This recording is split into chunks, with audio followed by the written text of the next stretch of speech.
a gente conversa com a Aline Carneiro, que é coordenadora administrativa e financeira do Movimento de Mulheres Trabalhadoras Rurais do Nordeste. Essa organização surgiu no meados ali da década de 80 e é apoiada no edital do Fundo Brasil de Direitos Humanos. E nos acompanha também nessa conversa a Ana Valéria Araújo, que é superintendente do Fundo Brasil.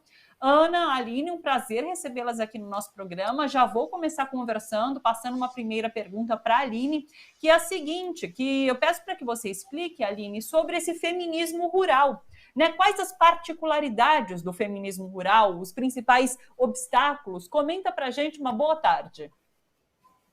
Boa tarde, Thalita. Boa tarde. Saudações feministas, né? A todos, a todas que nos assistem.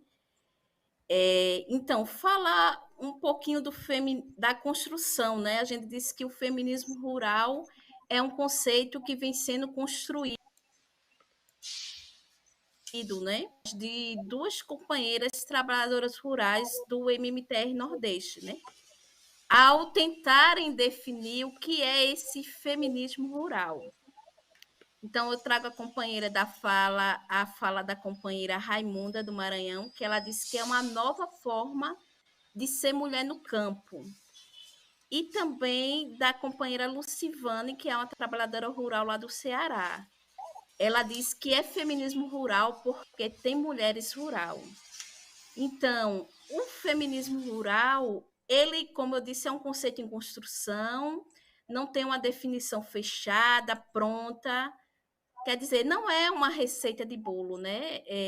Não temos só um único modo de fazer, de refletir, de pensar. Então, por isso que muitas vezes era difícil para a gente que é do rural se identificar enquanto feminista. Porque a gente é acadêmico, né, daquelas mulheres mais intelectualizadas, bem sabidas, né? E a gente, maioria, agricultoras, que muitas vezes a gente não teve a oportunidade de ter estudo, né? E aí a gente tem uma forma de pensar também, né? Tem as nossas particularidades, os nossos territórios, e tudo isso a gente também traz nesse feminismo rural. E aí é importante colocar que o feminismo também traz essa pluralidade e essa diversidade, né? Não é só o MMTR que está construindo esse conceito de feminismo rural, né? A gente tem várias outras companheiras do campo, das florestas e das águas, também de outras organizações pensando esse feminismo rural. Então, o feminismo rural, ele abraça uma diversidade do que é ser a mulher no rural, né? As vivências, estratégias, saberes e territórios. A gente costuma dizer no movimento que essa construção é um pouco como costurar uma coxa de retalho, né? Com o saber, com a reflexão, com o pensar de cada um, e aí a gente vai construindo essa coxa de retalho. Sim. Então, e também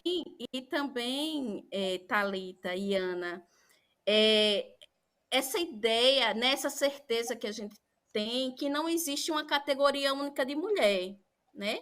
Também não existe uma categoria única de mulher rural, porque a gente não somos todas iguais, né? É como você colocou no início da sua fala, nós somos pescadoras, artesãs, marisqueiras, quebradeiras de coco babaçu, extrativistas, somos agricultores com muitas outras mais, né? Claro. Deixa eu passar agora para a Ana, e eu quero saber da Ana o seguinte: são várias as organizações que procuram, é claro, o fundo por conta dos editais que vocês lançam, e quais são as principais demandas dessas organizações, né? O que você tem sentido, Ana? Passa para a gente. Boa tarde, Thalita. Boa tarde, Aline. Boa tarde a todos que nos ouvem, todos e todas. E obrigado, né, por mais uma vez estar aqui nesse dia muito legal. Muito obrigada mesmo. Enfim, as demandas que chegam ao fundo das mulheres, né? Eu acho que repetir o que vocês duas já disseram. Para começar, mulheres são diversas no Brasil e tem que ser vistas dessa maneira, assim como as mulheres são diversas, as suas causas e o seu sofrimento, os seus desafios também são diversos, né? Eu acho que o maior desafio das mulheres, de uma forma geral, quando a gente pensa em mulheres no Brasil hoje, é o acesso à cidadania. E aí eu estou falando que daquela cidadania plena como oposto da violação de direitos, tá? Realmente a experiência de ter e de viver todos os seus direitos. Esse é o grande desafio das mulheres. E por mais diversas que elas sejam, elas têm em comum no nosso país algumas questões. A maior delas, o fato de que a gente vive num país machista e muito violento. E, portanto, isso digamos assim, uma questão central para todo e qualquer panorama que a gente queira tratar sobre demanda das mulheres que chegam no Brasil. Mas, para além de você ter esse paradigma comum aí, essa questão comum, a gente tem que entender que, como as mulheres são diversas, se você pensar nas mulheres indígenas, nas mulheres quilombolas, nas mulheres trabalhadoras rurais, nas trabalhadoras domésticas, nas ciganas, nas mulheres imigrantes, enfim, nas mulheres que vivem na periferia, nas mulheres negras, a gente tem que saber que estas mulheres estão mais longe da cidadania plena do que as mulheres em geral. As mulheres brancas e tal estão longe de ter o direito de experimentar e viver todos os seus direitos plenamente, mas essas mulheres, a diversidade de mulheres, as coloca mais distante dessa realidade ainda.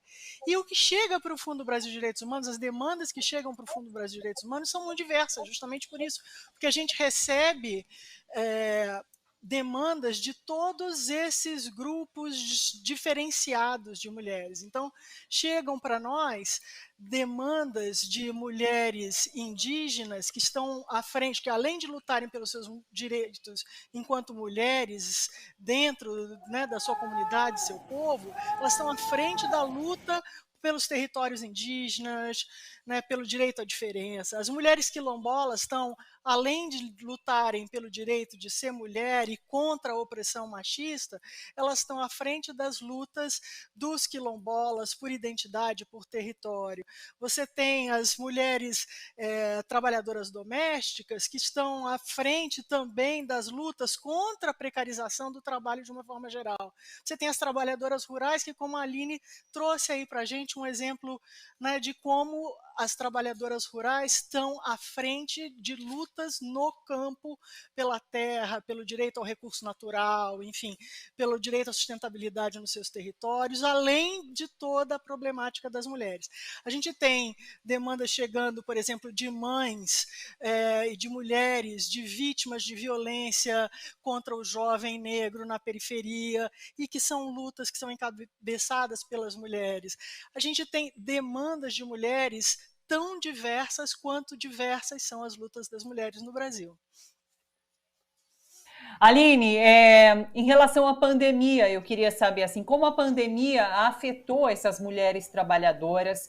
A gente conversava agora com a Rede Nossa São Paulo, né, que apontava, inclusive, para essa percepção de que a divisão de trabalho na própria família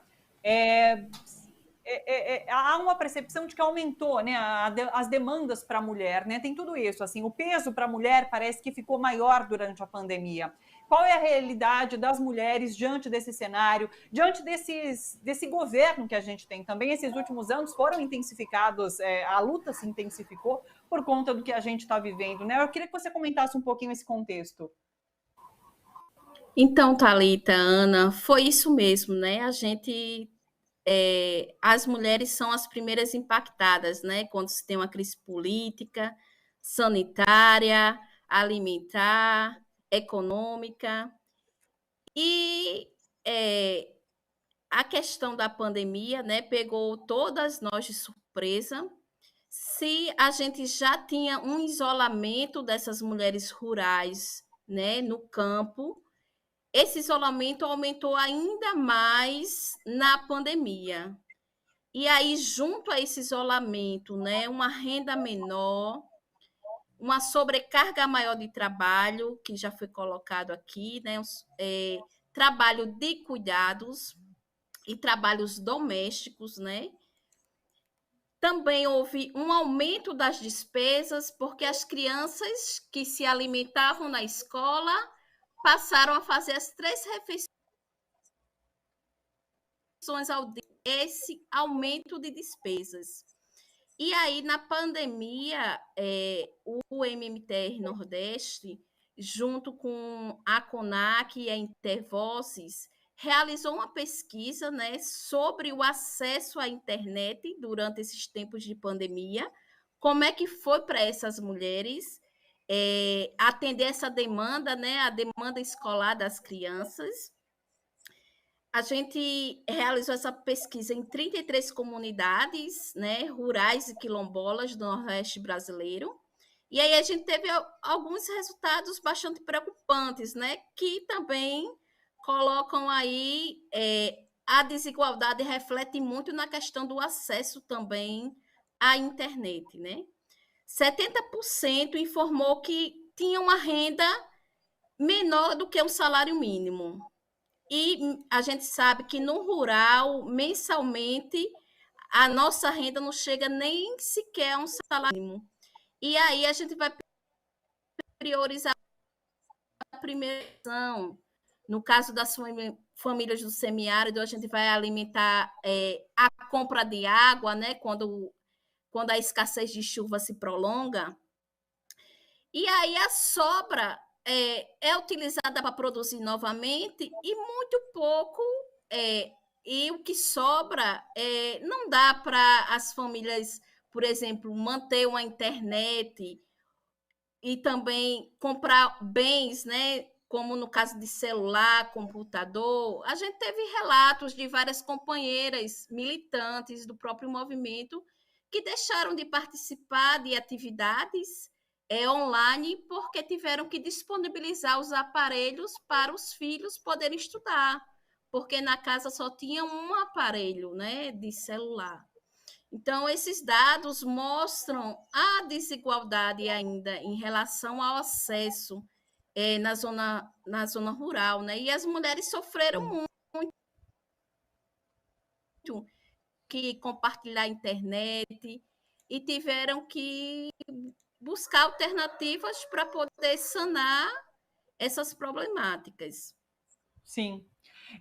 Ana, para a gente finalizar, fala um pouquinho sobre os editais, né, do Fundo Brasil voltados para essa luta de mulheres e se vocês têm algo preparado de especial, inclusive, agora por conta dessa data, né? Conta para a gente.